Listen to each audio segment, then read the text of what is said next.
This dam is absolutely huge. The reservoir behind it will be roughly the same size as London, while the dam itself will be twice as tall as the Golden Gate Bridge. Welcome to the Grand Ethiopian Renaissance Dam, an epic name for an epic feat of engineering. It's decades in the making and forms part of the country's so-called economic miracle, largely because it has the potential to lift millions of people out of poverty. But it could also be the dangerous spark that ignites a whole new conflict in the region. Egypt, Sudan and Ethiopia are at odds over who controls the world's longest river. A fight for the Nile.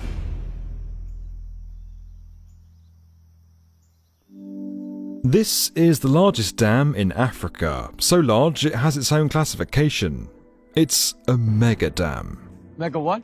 Once complete, it'll produce over 5,000 megawatts of electricity, more than double Ethiopia's current output today, and its reservoir will hold 74 billion cubic meters of water. The numbers here don't get any less overwhelming. The dam itself is made of 10 million cubic meters of roller-compacted concrete and is set to include 2 power stations, 3 spillways, and a saddle dam.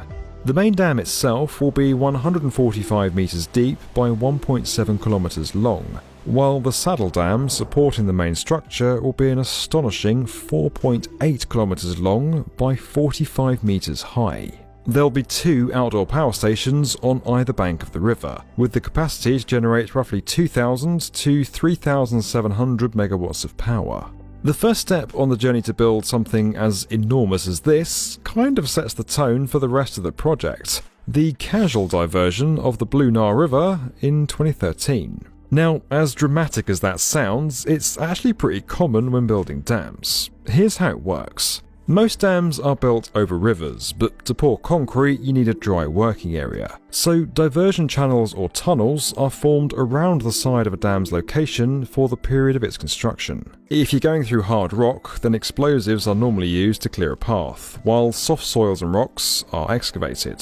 Once there's a dry space for workers, foundations are laid. They have to be strong enough to withstand the weight of the dam and the enormous water pressures acting on them. As we said, the Renaissance Dam will be 145 meters deep, almost the height of a skyscraper, and that 74 billion cubic meters of water behind it will create a lot of pressure. Those foundations absolutely cannot leak, so the soil and rocks in the ground below the dam have to be strength tested and are sometimes removed and replaced with stronger materials. Once a dam is complete and in place, the diversion channels around it are blocked and water typically builds into a reservoir behind the dam structure. That's exactly what happened at the Hoover Dam on the Arizona-Nevada border. Water is let through openings in the dam as necessary and often harnessed for hydroelectric power. The immense scale of the Renaissance Dam has likely required special on-site concrete patching plants to be established close to the worksite. They help to increase efficiency and can ensure more control over the delivery of materials, something that's essential once you've started a big concrete pour. But a lot of the construction details for the Renaissance Dam have been kept under wraps, and that's all due to the somewhat fragile political nature of this project. You see, the dam is being built here on the Blue Nile, just 30 kilometers upstream from the Sudan border, and it's caused fierce debate over exactly who owns the Nile and the water flowing in it. Egypt's President Sisi says the Nile is a question of life, a matter of existence to Egypt. It's worried that its share of the water will be reduced when Ethiopia starts to fill the massive dam. There is no Egypt without water. We either have water or there is no future for us. Further downriver is Egypt, and Egypt's pretty much entirely built around the Nile. An astounding 85% of the country's water comes from just this one source, and some 95% of the country's population live within a few kilometers of this famous river.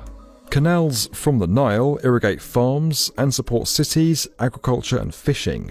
The Nile has breathed life into this desert region for thousands of years, And if something were to happen to jeopardize that water source, well, the consequences could be disastrous, and Egypt knows this.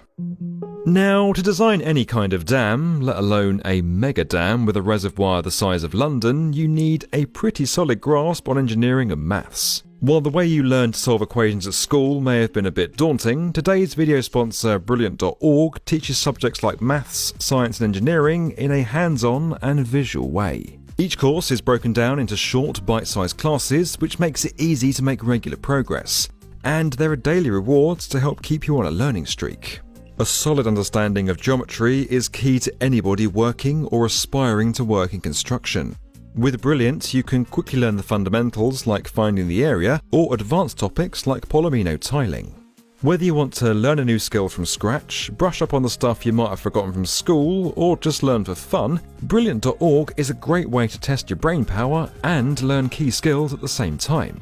To get started, try a free 30-day offer by visiting brilliant.org/the-B1M or by clicking the link in the description. The first 200 people to sign up will receive a 20% discount off Brilliant's annual subscription.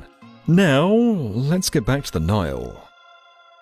Tensions in the region are high, and this dam seems to be at the centre of it. Egypt was even reportedly prepared to bomb it to protect their stake in the Nile. So why would Ethiopia risk a potential war, all for a shiny new dam? Well, its government is hoping this megaproject will actually help lift the entire country out of poverty. Half of all Ethiopians today don't have access to electricity. The dam is going to change that.